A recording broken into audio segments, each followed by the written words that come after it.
Magandang buhay mga kabidyo.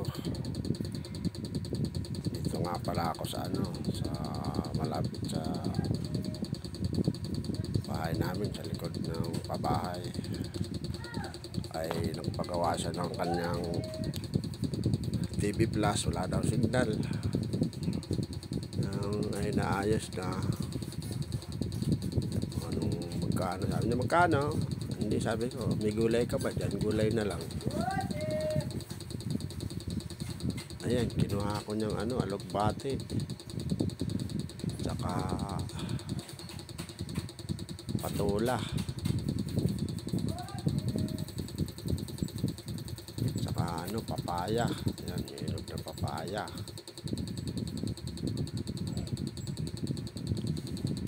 Ito sariwa.